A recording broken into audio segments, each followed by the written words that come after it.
아, 안녕하세요. 저 오토데스크 공인중판 다우데이터에서 AC 엔지니어로 근무하고 있는 김덕진 차장입니다. 네, 안녕하세요. 오토데스크 골드 파트너로 30년 업력 동안 포지 개발 연구소나 디지털 교육원을 포함하고 해외 솔루션을 국내 전파에 앞장서고 있는 그중 토목 분야와 그 드론이나 레이저 스캐너를 포함한 리얼리티 캡처를 담당하고 있는 토목 컨설턴트 김민지입니다. 네. 먼저 오늘 웨비나에 앞서서 먼저 귀한 시간 할애해 주셔서 저희 웨비나 시청해 주시는 모든 분들께 다시 한번 감사 인사 드리고요. 저희가 오늘 웨비나에서 소개해 드릴 주제는 토목 현장에서의 드론 데이터 활용 방안과 토목량 측정 프로세스에 대한 소개인데요. 사실은 요 프로세스 소개를 말씀드리기 이전에 먼저 좀 요 컨셉이라든가 아니면 히스토리 잠깐만 설명을 좀 드리려고 하는데요. 사실은 저희 다우데이터에서 작년 말부터 올 초까지 소학세 저희가 이제 소소하지만 확실한 BIM 온라인 세미나라는 주제로 한 3회차에 걸쳐서 이제 컨셉 이제 시리즈물 웨비나를 좀 기획을 해서 진행을 했었고요. 이 컨셉이 어떤 거냐면은 사실은 이제 BIM이 작년부터는 이제 디지털 트랜스포메이션이라는 좀 영역이 좀 그 영역으로 좀 확장이 좀 많이 되면서 많은 고객분들이 BIM을 도입을 하실 때 좀 이제 그 영역이라든가 그런 부분들이 너무 크고 무겁게 느껴진다. 그렇게 말씀하시는 분들도 많았었고, 그리고 실제로 BIM을 도입을 하고 싶어 하시는데 실제 이걸 이제 도입을 해서 숙련 기간이 너무 길어지기 때문에 그런 부분에 좀 부담이 된다. 이렇게 말씀하시는 분들이 굉장히 많았었습니다. 그래서 저희가 작년에 이제 웨비나를 진행을 할 때 컨셉을 어떻게 잡았었냐면은 사실 BIM 안에 굉장히 많은 기술들이 존재하고 있잖아요. 근데 그 기술 중에서 분명히 이제 적은 숙련도를 가지고 바로 솔루션화해서 현장에 필드에 도입할 수 있는 그런 기술들이 존재하고 있거든요. 그래서 그런 부분들을 도입을 하고 도입을 함으로써 어떤 실질적인 업무 개선 효과를 바로 좀 느껴보실 수 있는 그런 이제 어떤 빔 기술들 중에서도 그렇게 적은 숙련도를 가지고 좀 다시 말씀드리면 쉽게 도입할 수 있는 그런 이제 핀포인트들을 잡아가지고 소개해드리고 전달해드리는 그런 컨셉으로 좀 진행을 했었습니다. 그래서 저희가 이제 3회에 걸쳐서 그렇게 웨비나를 진행을 했었고요. 그런 3회에 걸친 웨비나 중에서 사실 가장 고객분들 반응이 뜨거웠던 이제 오늘 주제인 드론 데이터 활용 방안과 통량 측정 프로세스를 저희가 CNG-TV에서 다시 한번 여기 계신 분들께 좀 더 많은 분들 앞에서 소개를 드리게 됐고요. 실제로 저희가 작년에 웨비나를 진행했던 컨셉에 비해서 컨텐츠라든가 어떤 실제 케이스라든가 이런 부분들이 많이 좀 보강이 됐으니까 오늘 1시간 동안 굉장히 많은 정보들 그리고 좋은 내용들 많이 얻어가셨으면 좋겠습니다. 그래서 오늘 발표는 이제 좀 전에 인사해 주신 이제 메인 발표자이신 김민지 컨설턴트님이 거의 대부분 진행을 해 주실 거고요. 그리고 그 뒤에 제가 조금 부가적인 부분들에 대해서 몇 가지 좀 기술적인 부분들 소개를 드리고 Q&A 시간을 갖고 마치도록 하겠습니다. 네, 그러면 이제 메인 발표자이신 김민지 컨설턴트님께서 발표를 진행해 주시겠습니다. 네, 표지에서 알 수 있다시피 오늘 발표는 드론, 그리고 드론 데이터, 그리고 이제 토공량 같은 키워드로 조금 엿볼 수 있으셨을 거예요. 오늘 말하고자 하는 내용은 아예 완전히 새로운 기술을 말하려는 게 아니라 최소한의 기술 습득으로만으로도 지금 하고 계신 워크플로우를 좀 더 개선해서 사용하실 수 있도록 오늘 발표를 진행할 예정이고요. 발표는 한 40분에서 45분 정도 진행할 예정이고 귀한 시간 내주신 만큼 좋은 정보 얻어가실 수 있는 자리였으면 좋겠습니다.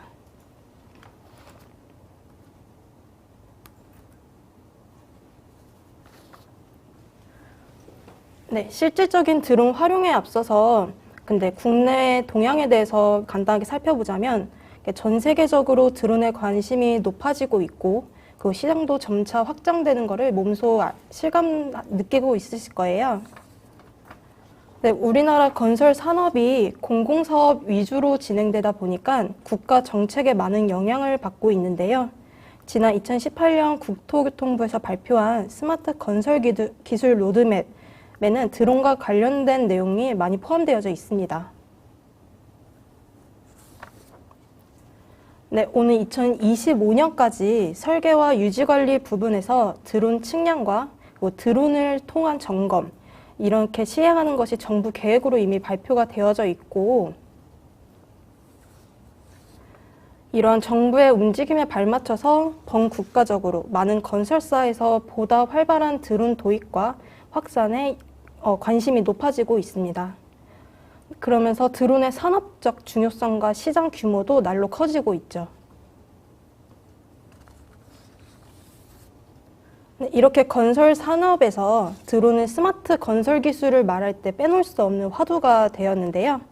이번 웨비나에서는 드론을 접목한 토목 현장 프로세스의 개선 방향과 드론 데이터와 오토데스크 솔루션과의 연계를 통해서 더욱 효과적인 워크플로우가 될 수 있도록 제안 드리도록 하겠습니다.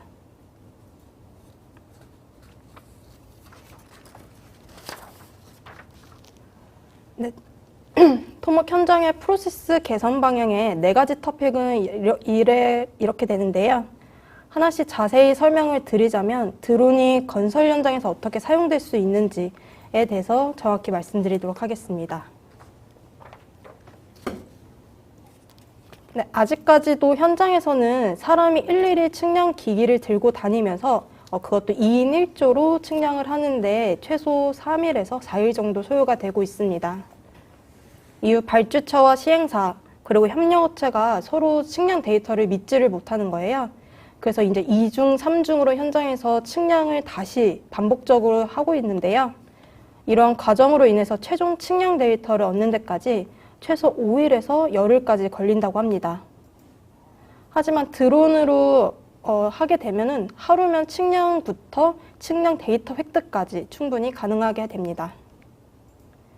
네, 이를 통하면 측량 데이터를 얻는 초기 시공 단계에서도 공기 단축이 가능해지겠죠. 또 이렇게 사람이 직접 측량을 할 경우에는 이렇게 20m 또는 30m 그 이상의 거리에 따른 측량 데이터를 획득하게 되는데 만약에 그 사이에 데이터가 많이 누락이 돼서 정확한 측량값을 얻기엔 조금 어려움이 있으실 거예요. 하지만 드론은 30cm마다의 데이터 획득이 가능해져서 더 정확한 측량 데이터를 획득하실 수 있습니다.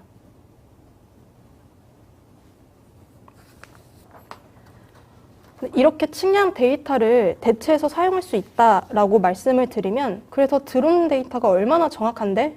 라는 질문들을 많이 해주고 계세요.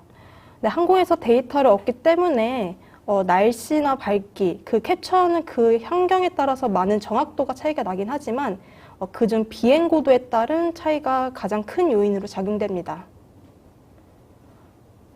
고도 150m에서 얻은 데이터는 한 5cm 이내로 그리고 100m에서 얻은 데이터는 한 3cm 이내로 이제 오차가 갖게 되는데요.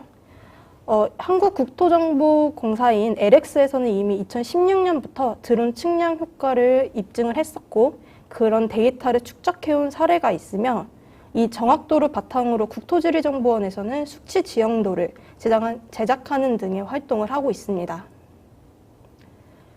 그리고 CJ건설 한 현장의 토목 기사님은 측량 데이터의 90% 이상을 이미 드론 측량 데이터로 활용하고 계시고 대체하고 있다는 것을 대체하고 있습니다.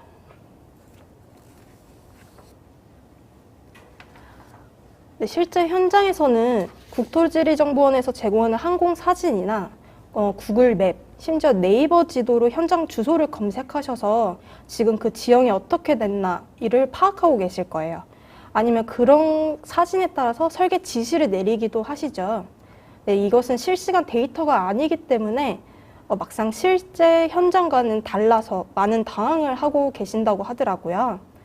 네, 이럴 경우에는 현장을 다시 파악을 해야 되고 재계획을 해야 되는 상황이 발생하기 때문에 물론 이것도 짧더라도 공기 지연의 원인이 될 수 있습니다. 실제 현장과 위처럼 제공되는 데이터가 다른 이유는 현장이랑 다른 이유는 데이터 업데이트가 하루하루 실시간으로 되지 않고 있기 때문이에요. 어제의 현장과 그제의 현장, 저번 주의 현장을 그 사진에서 담지 못하는 것이죠. 지금 화면에서 보이는 이 데이터들도 모두 2018년도의 데이터지만 실제로 그 당시의 현장은 이미 터파기가 끝나고 파일을 받고 있던 현장이었습니다. 위성으로 얻은 데이터는 그 주기가 엄청나게 길어서 실시간 데이터나 자기가 원하는 날짜의 데이터를 얻기가 어렵지만 드론을 이용하면 오늘 당일이라도 그 원하시는 데이터를 획득하실 수 있습니다.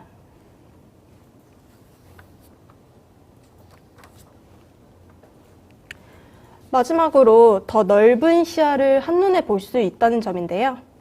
지금 이 사진은 사람이 직접 카메라로 들고 현장에 가서 찍은 사진입니다. 이렇게 낮은 고도에서 자기 눈높이에 맞춰서 사진을 찍게 되면 한정된 정보만을 담을 수밖에 없습니다. 앞 두 장과 같은 현장인데요. 높은 고도에서 볼 수 있는 드론을 활용하게 된다면 하나의 이미지에서 더욱 넓은, 더욱 많은 정보를 한눈에 확인하실 수 있습니다. 이렇게 넓은 현장을 드론으로 관리한 사례가 있어서 하나를 가져와 왔는데요. 현대산업개발의 양지물류센터의 물류센터의 현장은 그 축구장의 50배가 넘는 넓은 현장이었다고 합니다. 근데 이런 현장을 사람이 직접 다닐 수가 없었던 거예요. 그래서 이거를 드론을 도입을 해서 드론으로 현장을 모니터링하고 관리했던 사례입니다. 그 외에도 드론으로 시설물 관리처럼 도로, 교량을 하실 수 있고요. 하천이나 터널 등 사람이 접근하기 힘든 곳이라든지 아니면 광활한 지역, 넓은 지형에 대해 데이터를 쉽게 획득할 수 있습니다. 이번 웨비나에서는 저희가 실제로 진행했던 파일럿 프로젝트들을 조금 담아봤어요. 그거에 대해서 말씀드리도록 하겠습니다. 드론으로 획득한 정사 영상은 일반 위성 사진보다 훨씬 선명한 데이터를 확인할 수 있기 때문에 비행에서 얻은 그 데이터 자체만으로도 그 현장에 대한 모니터링이 가능합니다. 실제로 현장의 관로 개수를 셀 수 있을 정도로 높은 해상도를 갖고 있기 때문에 직접 방문하지 않고도 현장을 파악하실 수 있고 그 별도의 가공 처리 없이도 그 사진만을 본다는 것 자체로 모니터링과 현장 검수가 가능하겠죠. 지금 보이는 화면은 그 공동주택 부지인데요. 그 파일 항타 전에 그 GPS로 위치를 파악을 하고 거기에 파일을 항타하게 되는데 그 후에 이게 정말로 설계대로 시공이 됐는지를 확인하기 위해서 드론을 도입했던 그런 파일럿했던 현장입니다. 네, 드론으로 획득한 정사 영상 사진과 그 도면을 오버레이해서 확인한다면 조금 시공 검토 용도로도 사용하실 수 있습니다. 시공 단계에서 잘못된 시공을 조기에 탐지를 해서 추가적인 비용 발생이나 손실을 미연에 방지할 수 있겠죠.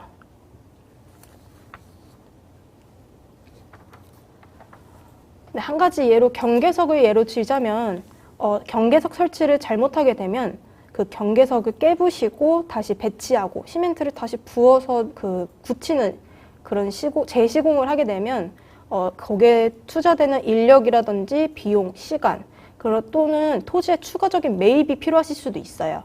이런 거에 대한 손실을 미연에 방지할 수 있다는 장점이 있습니다.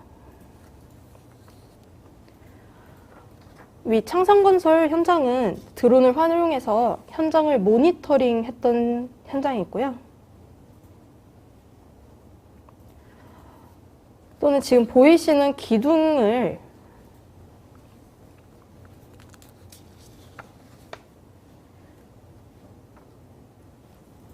주심도어의 오버레이를 통해서 기둥 위치를 시공 검수했던 현장이었습니다. 네, 앞서 보신 것처럼 비슷한 사례인데 드론으로 획득한 정사 영상과 그리고 계획 평면도를 오버레이를 해서 거푸집이라든지 기둥, 그리고 벽체, 그리고 토지 경계선까지 확인을 하셔서 조금 더 정확한 시공을 하실 수 있습니다. 이렇게 같은 날 같은 한 현장을 한 번만 찍어도 올리는 도면을 다른 걸 올리게 된다면 공장별로라든지 아니면 1층, 2층 층별이라든지 이렇게 다양한 활용이나 검토가 되시겠죠. 또 이렇게 오버레이된 도면 중에 그 크레인 계획도 만약에 오버레이를 하게 된다면 간섭의 그 크레인길의 간섭에 대한 검토나 크레인 반경에 포함되지 않는 구역을 확인할 수도 있는 그런 작업들이 지금도 하고 계신데 조금 더 직관적이고 정확하게 시공을 하실 수 있습니다. 네, 이렇게 높은 고도에서 획득하게 되는 드론 데이터는 그 넓은 현장을 한눈에 볼 수 있다는 점은 정말 좋은 점이에요. 하지만 반대로 생각해보면 내부의 구조물이든지 조금 더 상세히 봐야 되는 그 부분에 대해서는 파악을 조금 어렵다는 단점이 있을 수 있는데 그런 단점을 한 번의 촬영으로 360도 촬영이 가능한 360 카메라를 융합을 시켜서 내부 또는 지상에서 필요한 현장 캡처, 그 드론의 단점을 보완하는 스마트 기술을 활용한 시공 관리 현장이었습니다.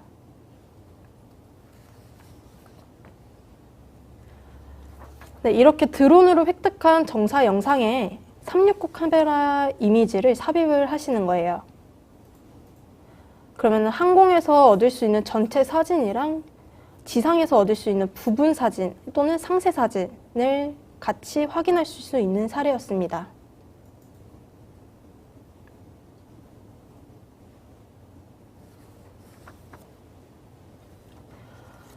또한 주기적으로 촬영을 하게 되면 현장 변화를 직관적으로 파악을 하실 수 있는데요. 이렇게 찍은 데이터는 축적이 돼서 시공 기록을 지금 수기로 하시거나 사진을 카메라로 찍으셔서 직접 첨부하시잖아요. 근데 이런 것을 드론을 도입하고 나서 시공 기록을 드론 데이터로 대체한 사례가 있습니다.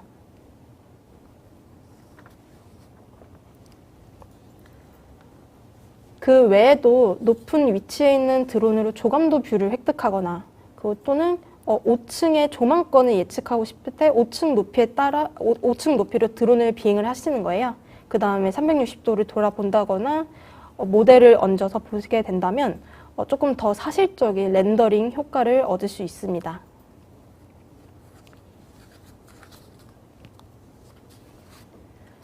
그럼에도 현장에서 가장 잘 쓰고 계시는 방법은 이렇게 드론을 찍은 데이터를 미팅에서 사용을 하시는 거예요. 이렇게 보드에다가 빔으로 쏴서 같은 현장을 같은 시각으로 보게 되면 이해 관계자들끼리의 그 오해 없이 같은 객체에 대해서 말을 하게 되기 때문에 시공에 대한 오차가 줄어들게 되겠죠.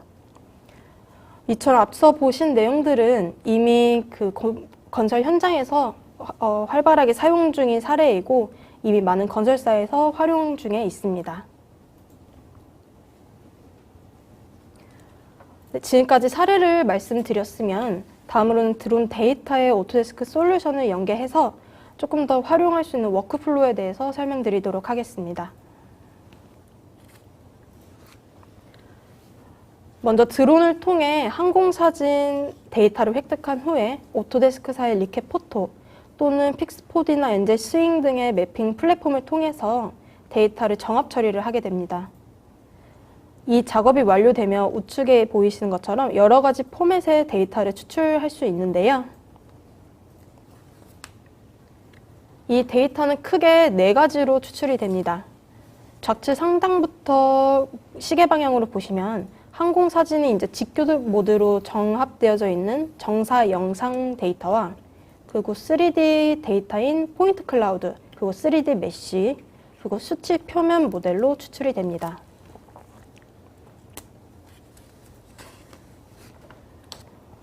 네, 앞서 보신 것처럼 사진, 그리고 정사 영상 데이터는 많은 활용이 이미 이루어지고 있는데요. 그에 비해서 다른 데이터들은 많은 활용이 되고 있지 않은 실정이에요. 드론으로 처리한 3D 모델들은 이미 좌표값을 가지고 있기 때문에 이를 기반으로 길이나 면적, 그리고 부피 값을 측정하거나 그 종횡 단면을 잘라서 보실 수도 있는 측량 데이터로도 활용이 가능하지만 이미 하고 계시는 익숙한 작업 방식이 있고 드론 데이터를 신뢰하지 못한다는 이유로 활용이 잘 되고 있지 않습니다.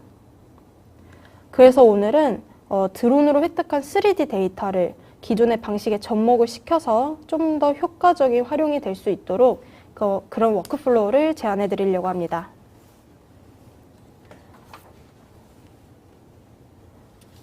오늘 웨비나에서 크게 세 가지의 워크플로우에 대해서 설명을 드릴 텐데요. 먼저 소개해드릴 워크플로우는 11.3D와 드론 데이터를 이용한 실시간 토공량 측정입니다. 네, 기존의 워크플로우대로라면 수치 지형도나 측량 데이터로 토공량 측량을 해왔을 텐데요. 하지만 드론 데이터를 이용하면 그 리켓 포토로 데이터를 정합하고 그리고 인프라웍스로 지표면을 생성한 뒤에 11.3D로 가져서 실시간 토공량 측정이 가능합니다. 먼저 드론을 이용해서 베이스가 될 항공사진을 획득하게 됩니다.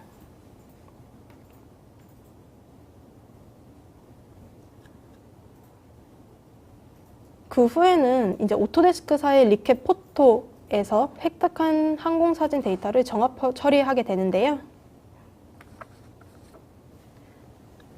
혹시나 이렇게 나온 포인트 클라우드는 다른 매핑 플랫폼 이용하게 되면 대부분 레이저 포맷은 LAS 파일로 추출이 될 것입니다. 추출된 파일이 오토데스크 다른 솔루션에서도 임포트가 되고 활용이 가능하도록 리켓 프로에서는 데이터 포맷 변환을 진행할 수 있습니다.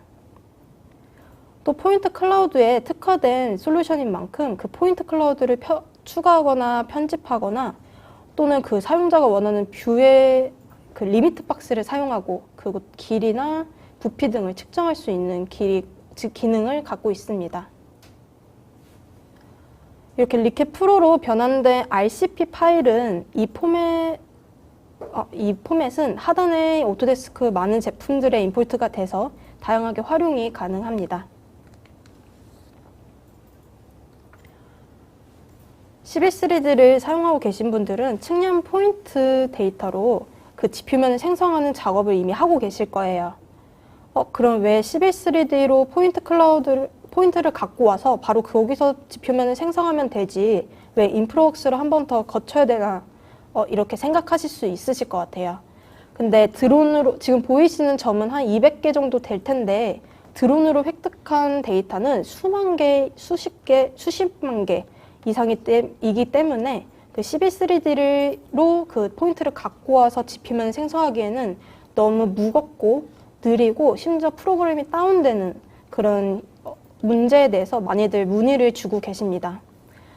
이러한 문제들을 인프라웍스에서 해결할 수 있기 때문에 제가 워크플로우의 중간에 인프라웍스를 하나를 넣었던 거고요. 바로 이 전 단계에서 리켓 프로로 RCP 파일로 변환했잖아요. 그 변환한 포인트 클라우드를 인프라웍스로 가져와서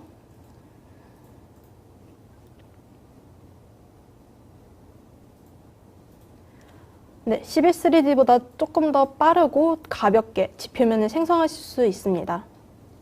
지금 현장을 보시면 컨테이너나 트럭이나 크레인 같은 그 지작물 표면에도 그 포인트 클라우드가 생성된 것을 보일 수 있는데요. 하지만 이런 지작물에 포함된 그 포인트 클라우드까지 지표면으로 생성하게 되면 나중에 그 토공량 측정을 할 때 잘못된 물량까지 산출이 될 겁니다.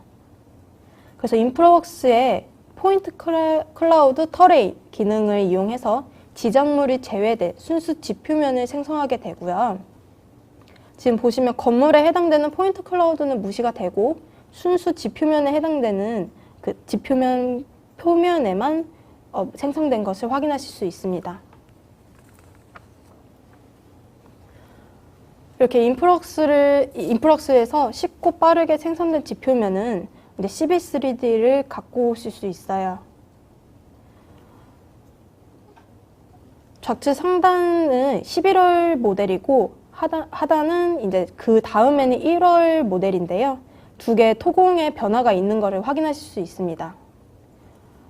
그러시면 이제 토공을 확인하고자 하는 부지에 선형을 긋게 되고 그에 따른 단면 검토선을 지정하게 되면요. 거기에 따른 횡단면도가 추출이 되고 현장 전체에 대한 절성토 값을 확인하실 수 있습니다.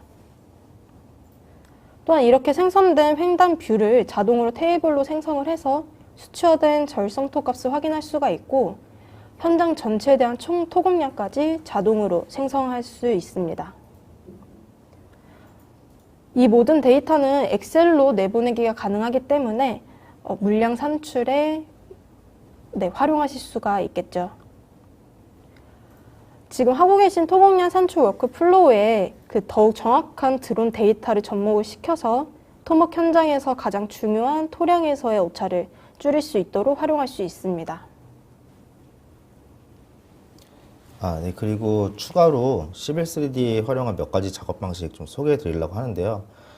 첫 번째는 계획이나 뭐 기존 부지 횡단을 검토하실 때 이제 시빌 3D에서는 아까 말씀하신 것처럼 단면 검토선이라는 기능을 활용해서 횡단을 이제 끊을 수가 있게 되는데요. 저희가 이제 기존에 활용하는 툴 같은 경우는 대부분 선형의 이제 수직 방향으로 횡단을 끊어서 볼 수가 있죠. 근데 이제 보시게 되면은 시빌 3D 같은 경우는 좀 횡단을 유저가 원하는 대로 자유자재로 끊으실 수가 있어요. 지금 이제 보시는 게 폴리선으로 횡단을 끊을 라인을 갖다가 그냥 미리 그려놓고 그 라인에 맞춰가지고 횡단을 보는 이제 그런 내용입니다. 영상에서는 물론 이제 제가 좀 과장해서 좀 횡단을 끊어봤고요. 실제로 이 기능을 활용을 하시게 되면은 뭐 여러 가지 활용법이 있으실 수가 있어요. 뭐 스퀘어 횡단 보시는 거 뭐 당연히 가능하시겠고요. 그다음에 뭐 확장 영역을 조금 이제 넓힌다라고 하면은 뭐 단지에서 대횡단 끊어서 보는 거라든가 아니면 도로 같은 경우는 본선하고 인터체인지 횡단 이런 거 같이 보려고 하실 때 그럴 때 활용하실 수가 있겠고, 그다음에 또 토목 설계 하실 때 배수 횡단 같은 거 많이 끊으시잖아요. 물론 이제 지금 뭐 드림 같은 거 많이 활용하셔서 이제 작업을 하시긴 하지만 시빌 3D 같은 경우는 어쨌든 그 경로를 굉장히 복잡하게 그려놔도 그 경로에 따라서 횡단을 다 볼 수가 있기 때문에, 그리고 이제 만약에 그 경로가 바뀌게 되면은 지금 보시는 것처럼 그냥 그립을 왔다 갔다 옮겨만 주면은 횡단 모양이라든가 거기에 따른 토량이 변경돼서 자동으로 나오기 때문에 좀 더 잘 활용해 보실 수가 있을 것 같습니다. 시빌 3D가 원래 좀 자유도가 높은 소프트웨어인데 사실 이 점 때문에 활용을 좀 어렵게 생각하시는 분들도 많기는 합니다. 근데 이제 이 자유도에 대한 부분을 잘 활용을 하시면은 굉장히 좀 다양하게 원하시는 부분의 검토를 좀 더 원활하게 하실 수가 있죠. 네, 그리고 앞서서 컨설턴트님이 이제 횡단면 베이스로 물량 산출하는 방법에 대해서 설명을 해주셨는데요. 저는 이제 이번에는 토량 대시보드라는 기능을 좀 설명을 드릴까 합니다. 물론 뭐 기존의 시빌 3D에 들어가 있는 기능이고요. 이제 이 토량 대시보드라는 기능은 사실 이제 뭐 쉽게 말씀드리면 통으로 그냥 3D 토량을 비교해서 보고 싶을 때 쓰는 기능이라고 생각하시면 돼요. 그래서 기능상으로는 뭐 전혀 어렵지 않은 기능이고요. 그다음에 단순히 이제 통으로 3D 물량을 이제 보는 것, 그래서 조금 더 발전을 시켜가지고 전체 이제 과업 구간, 이제 아까부터 계속 보셨던 이제 지형인데 과업 구간 대비해가지고 이제 공사 구간별로, 섹터별로, 페이즈별로 이제 물량을 나눠가지고 따로따로 이제 봐야 되는 경우들이 분명히 있으시잖아요. 이럴 때에는 영상에서 이제 곧 내용이 나올 텐데 지금은 전체에 대한 토량을 비교해서 본 거고요. 토량 환산 계수를 좀 바꿔서, 토량 환산 계수 바꾸면 당연히 토량도 바뀌고요. 그리고 보시면은 이제 폴리선으로 미리 이렇게 영역을 작도를 해놨는데요. 이제 저 지금 8개로 구간을 분리를 해놨는데 그게 이제 각 이제 단위별 공사 구간이라고 그냥 가정을 한 겁니다. 그렇게 하고 그 단위별로 전체 이제 3D 물량 끄는 거 대비 8개 구간을 따로따로 종속 토량을 활용을 해가지고 끊어서 보실 수가 있고, 이제 저렇게 끊어서 본 8개의 토량 같은 경우는 나중에 썸을 해보면은 전체 토량하고 정확하게 맞습니다. 그리고 뭐 지금 나오시는 영상에서는 제가 이 라인을 갖다가 제가 정확하게 딱 맞게끔 이렇게 그리긴 했는데 사실 약간 러프하게 그리면 그린 대로, 그리고 실제 현황에서 라인이 좀 빠져나가면은 또 빠져나간 부분은 토량 구하지 않아요. 그렇기 때문에 바깥쪽으로 나간 라인은 꼭 이렇게 디테일하게 딱 맞춰서 안 가도 상관은 없습니다.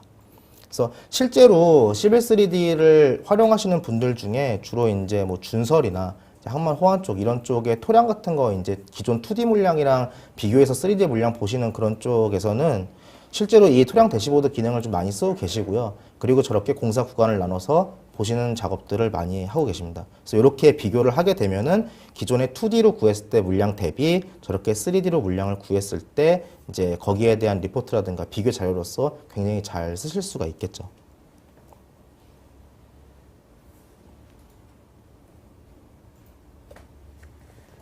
네, 다음으로 말씀드릴 워크플로우는 이렇게 시빌 3D에서 핸들링했던 데이터를 다른 오토데스크사의 제품을 가져가게 되면 많은 정보들이 유실이 돼서 같이 딸려가지 않고 유실이 돼서 그렇게 확인하실 수가 없습니다. 그 가장 호환성이 뛰어나다는 IFC 포맷조차도 그 많은 정보들, 모든 정보를 포함하고 있진 않은데요. 이럴 경우 시빌 3D에서 작성된 도면에 특성 세트를 지정하게 되면 정보가 유실되지 않은 채로 가장 중요한 데이터인 절성토 값까지 나빅스웍스에서 확인하실 수가 있습니다.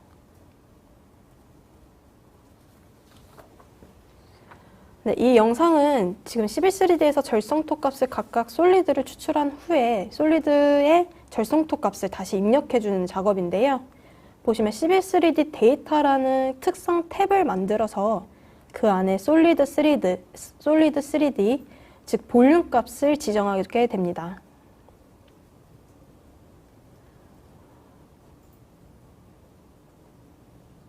그렇게 되면 지금 솔리드의 전체 절성토 값이 특성으로 들어가게 되고, 이것이 이제 나빅스웍스로 가져가게 되면 특성 항목의 특성으로 보이시게 될 거예요. 또 11.3D의 참조 문서를 하이퍼링크 기능이 있기 때문에 그 모델에 참조되는 엑셀 시트라든지 PDF 또는 도면까지도 문서의 정보 유실까지 없이 진행하실 수 있습니다.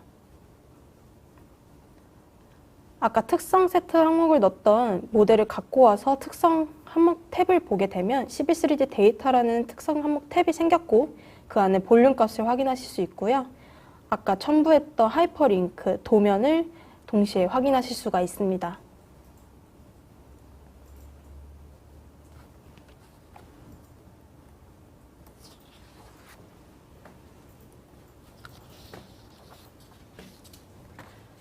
네, 마지막으로 그 드론 데이터를 오토데스크사의 클라우드 플랫폼인 빔360 닥스와 빔360 디자인에서 활용할 수 있는 워크플로우입니다.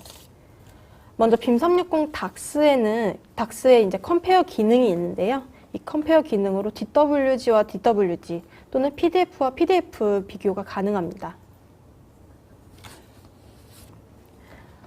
웨비나 초반에 그 드론으로 찍은 현장을 주기적으로 촬영하게 되면 그 현장 변화를 직관적으로 확인할 수 있다고 말씀드렸을 거예요. 네, 빔360 닥스에서 시간에 따른 현장 변화를 컴페어 슬라이더 기능으로 조금 더 직관적이고 생생하게 현장 변화를 파악하실 수 있습니다.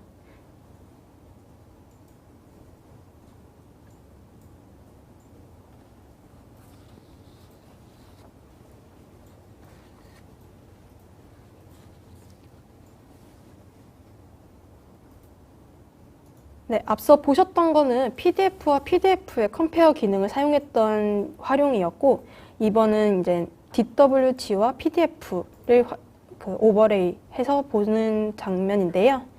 이것 또한 웨비나 초반에 정사 영상과 설계 도면을 오버레이해서 하면 시공 검토 용도로도 활용이 가능하다고 말씀드렸을 거예요. 네, 이것 또한 빔360 닥스에서 컴페어 기능을 통해서 구현이 가능합니다. 빔360 닥스에 날짜별로 또는 공정별로의 도면을 업로드를 시킨 후에 이렇게 선택을 해주셔서 비교 대상만 바꿔가며 다양한 비교 검토를 할 수 있기 때문에 한눈에 시공 현황을 확인하실 수 있습니다. 그리고 빔360은 웹 기반의 플랫폼이기 때문에 보시고자 하는 사람이 현장으로 직접 안 가도 그 웹에서 클라우드 형식으로 보실 수 있습니다. 현장을 파악하실 수 있는 거죠.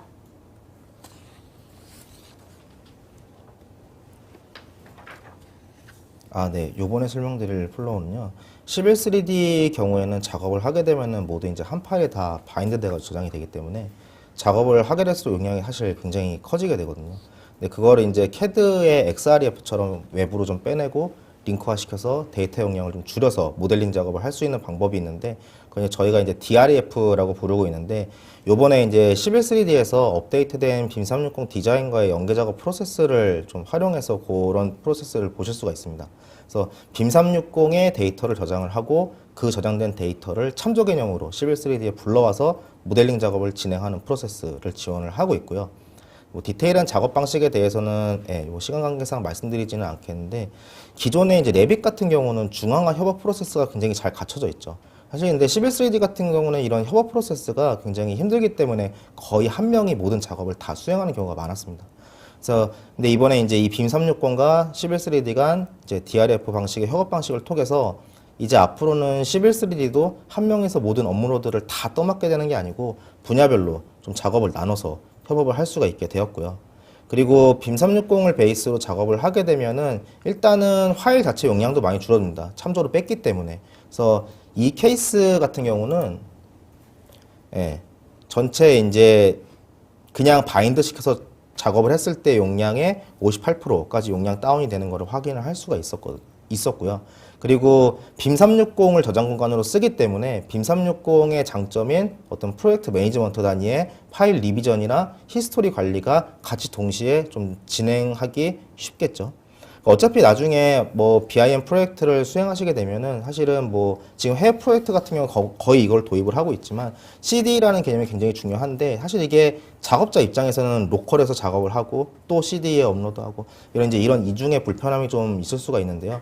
제가 지금 방금 소개해드린 프로세스를 만약에 잘 숙련하셔서 활용을 나중에 하시게 되면은 작업을 하면서 관련 히스토리라든지 리비전 관련된 파일들이 계속 이제 프로젝트 매니지먼트 쪽 플랫폼으로 올라가고 있기 때문에 이런 어떤 이중 작업도 감소시킬 수 있을 걸로 기대가 됩니다.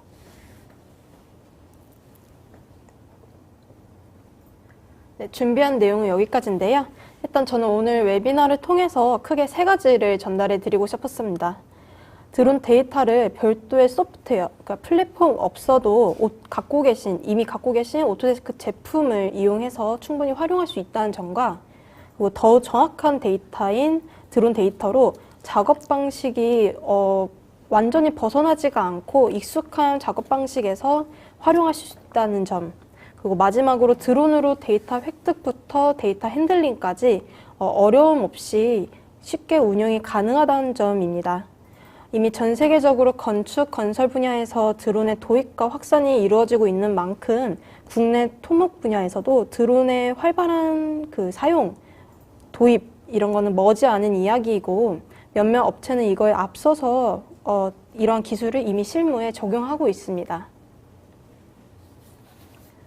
네, 저희 라인테크 시스템에서는 드론 관련 프로젝트나 파일럿 그리고 교육, 드론의 데이터의 활용에 대한 컨설팅을 진행하고 있고 이미 몇 차례 파일럿이나 프로젝트를 통해서 앞서 보셨던 것처럼 실무에 적용할 수 있게 워크플로우를 제안해 드리고 있습니다.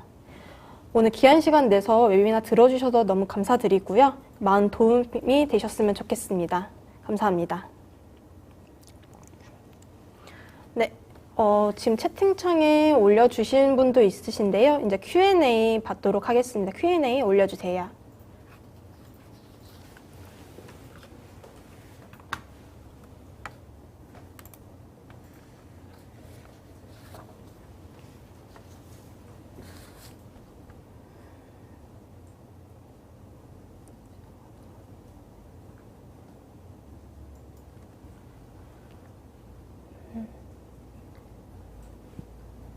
그냥 바로 할까요? 네. 일단 빔 360 내 정사 영상 사진, JPG나 PDF 형식으로 올라가는 건 되고요. 포인트 클라우드 포맷은 뭐 RCP나 LAS 파일로 업로드는 되는데 보여지는 건 안 돼요. 그래서 포인트 클라우드를 뭐 메쉬나 무슨 지표면처럼 변환을 시킨 다음에 그거는 업로드해서 보여지기는 하십니다. 근데 뭐 포인트 클라우드 점 데이터 형식으로 보여지진 않아요.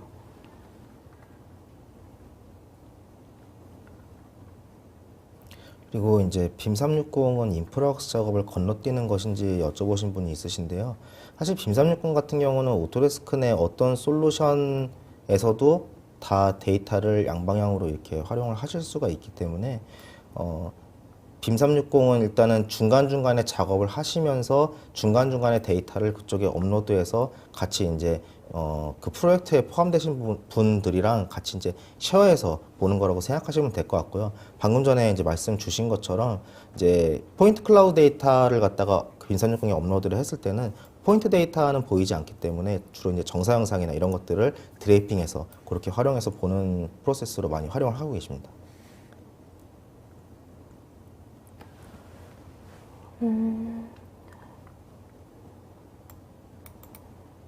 지금 답변 안 된 거 위주로. 네.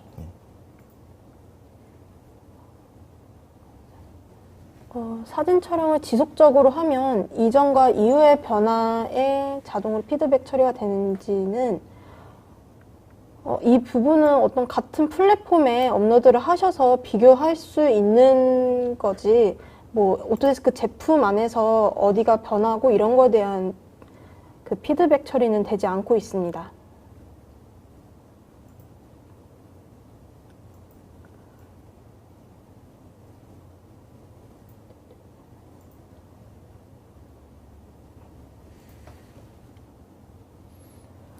드론에서 촬영한 데이터를 바로 측량 포인트로 변경할 수 없나요? 라는 질문에는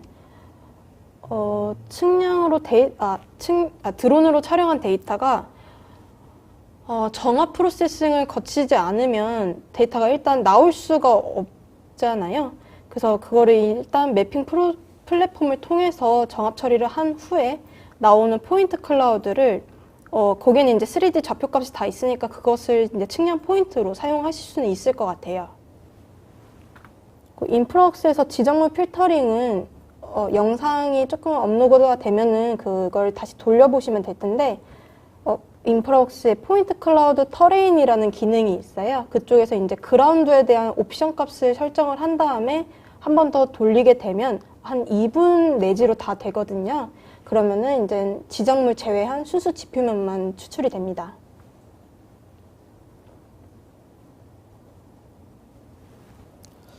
그 인프럭스에서 포인트 클라우드 올리면은 지표면하고 건물 부분만 분리가 되는지 아니면은 나온 부분은 삭제가 가능한지 여쭤보셨는데, 사실 이제 아까 전에 말씀하신 그 인프럭스 상에서 포인트 클라우드 데이터를 터레인으로 바꾸는 기능의 옵션을 보시게 되면은 일련의 어떤 뭐 지정물이라든가 이런 부분들을 갖다가 인프라웍스 내 그 뭐라 그러죠? 시티 퍼니처로 이렇게 바꿔서 나오게 해주는 기능이 있어요. 근데 이제 그렇게 되면서 포인트는 날아가고 그 부분에 시티 퍼니처가 이렇게 들어오게 되는데, 사실은 요거를 활용하시게 되면 나중에 필요 없는 시티 퍼니처를 각자 다 클릭을 해서 지우셔야 되기 때문에 조금 불편하시고, 근데 일반적으로 좀 이렇게 위쪽으로 많이 튀어 올라온 나무라든가 건물 부분 같은 경우는 그 포인트 클라우드 터레인을 활용하시게 되면은 어느 정도는 다 이렇게 자동으로 터레인만 남기고 나머지 위쪽은 이렇게 날아가게 됩니다. 또 그 픽스4D 이런 매핑 프로세싱 이후에 그 LAS 파일을 리캡에 올려서 그 변환을 시키는 작업을 하셨던 것 같아요. 근데 이 부분에 대해서 이제 중지되는 사례, 이건 아마 프로그램이 다운되는 걸 말씀하시는 것 같은데, 정확히 그 사례를 말씀하시는 건지 모르겠는데, 만약에 LAS 파일이 C 드라이브에 있지 않을 때나 파일 이름이 한글로 되어 있을 때 그걸 올리게 되면 그 프로그램이 다운되는 현상이 있는 거는 제가 확인했었거든요. 혹시 그 문제가 아닌지 먼저 확인해 주시고, 그 이후의 문제면은 다시 한번 저희 쪽에 문의해 주시기 바랍니다.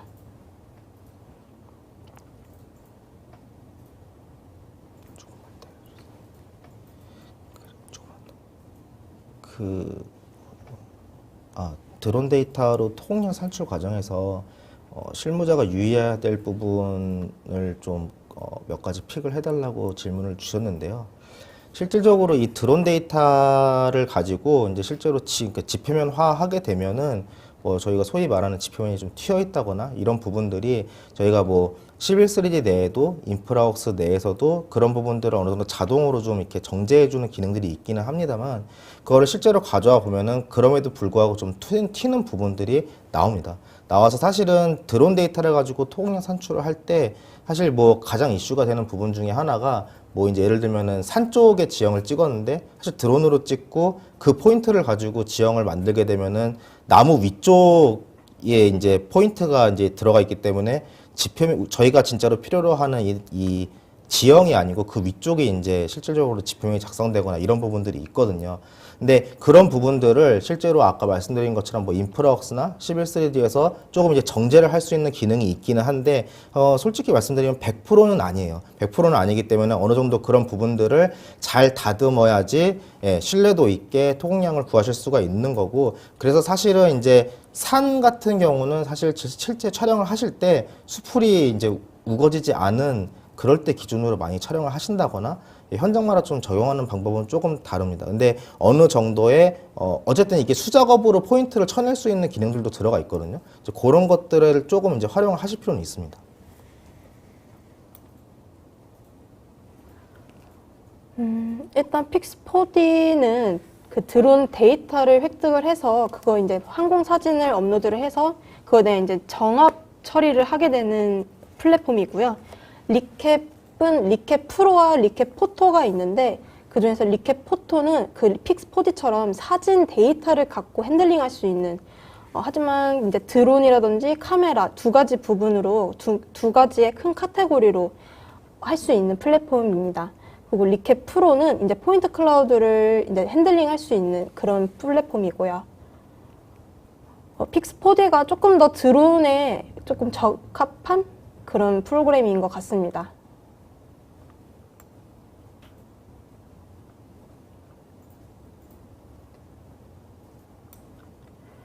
아까 김덕진 차장님께서 말씀하셨던 걸 조금 덧붙여서 말씀드리면 아까 제가 그 11월 달에 토공과 그 다음에 1월 달에 토공을 그 겹쳐서 그 선형을 작성하고 횡단 뽑고 했던 토공량 산출 데이터가 있었을 거예요.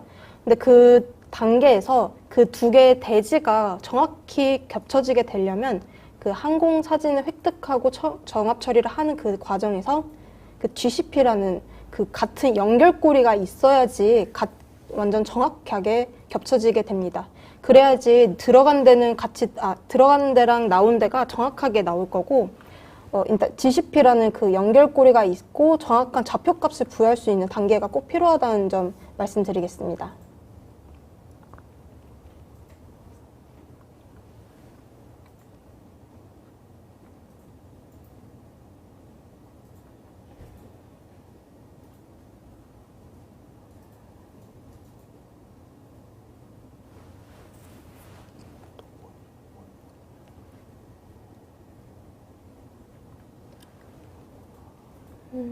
리캡에서 필터링 부분이라고 하시는 게 그 드론 포인트 클라우드를 갖고 와서 이제 데이터 변환을 할 때 뭐 용량별로 아니면 그리드 정 개수만큼 이렇게 필터링 하는 걸 말씀하시는 건지는 모르겠는데 일단 그 갖고 올 때 포인트 클라우드를 몇 퍼센트 다운시켜서 갖고 올 건지 이런 기능은 포함되어 있습니다.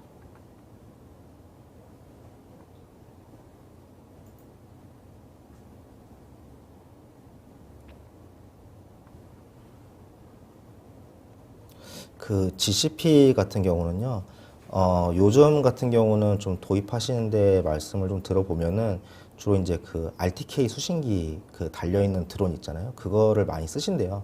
그래서 그걸 가지고 드론하고 이제 어쨌든 GCP 포인트를 찍기 위한 점에 사람이 이제 그 수신기를 가지고 서 있게 되는데 그렇게 하셔서 최대한의 오차를 줄이고 그 다음에 그렇게 이제 RTK 수신기 가지고 GCP 포인트를 찍는 것도 이제 실제 드론 데이터의 그 신뢰도를 높이기 위해서 굉장히 좀 많이 포인트를 찍어서 그렇게 가신다고 합니다.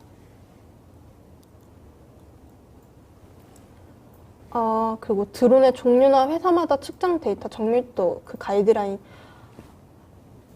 그 어떤 해외 홈페이지 중에 드론 기종에 따라 아니면은 무슨 고도에 따라서 그 보편적인 오차율이라고 해야 되나요?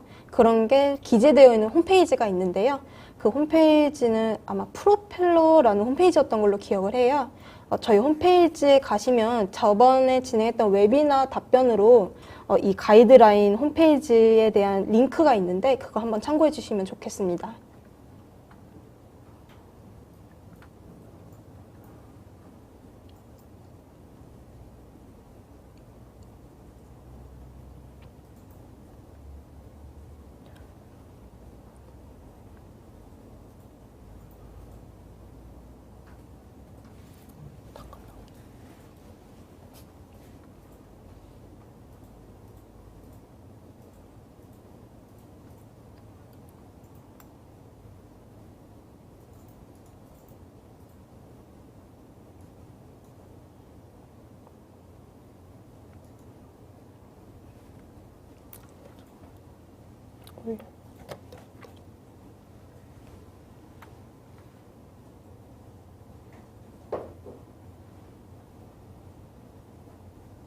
측정한 스캔 데이터를 나비스웍에서 정합 비교가 가능한지를 여쭤보셨는데요. 정합 비교는 가능하고요. 그 다음에 나비스웍에 뭐 추가적으로 요즘 나비스웍에서 이제 좀 더 디테일한 정합이나 비교를 할 수 있는 그런 서드 파티들도 굉장히 많이 나와 있거든요. 그런 것들 활용하시면은 그 스캔 데이터 대비 모델링 데이터 이런 것들에 대한 정합 비교는 가능합니다. 그리고 정합할 때 스케일 같은 경우는 사실은 이제 이거는 나비스웍에서 맞추는 거는 아니고 원래 이제 데이터를 가져올 때 처음 가공하는 아니면은 한 번 더 가공을 거치면은 두 번째 가공이 들어가는 그쪽 이제 그 작업 솔루션에서 거기에 대한 위치나 이런 것들을 맞춰서 가져오셔야지 정확하게 맞는 거라고 보시면 되겠고요. 나비스웍 자체에서의 무슨 스케일을 맞추거나 이런 것들은 아니라고 보시면 될 것 같습니다. 그리고 이제 정합이나 비교는 포인트 클라우드 데이터, 스캔이나 드론 데이터 대비 거기에 모델링 데이터에 대한 비교는 가능합니다.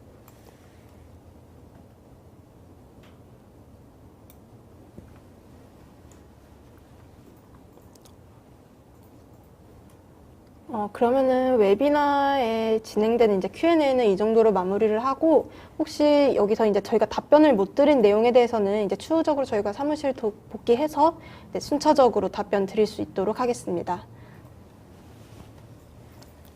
네, 오늘 발표 들어주셔서 감사합니다. 네, 귀한 시간 할애해서 웨비나 경청해 주신 모든 분들께 감사드립니다. 감사합니다.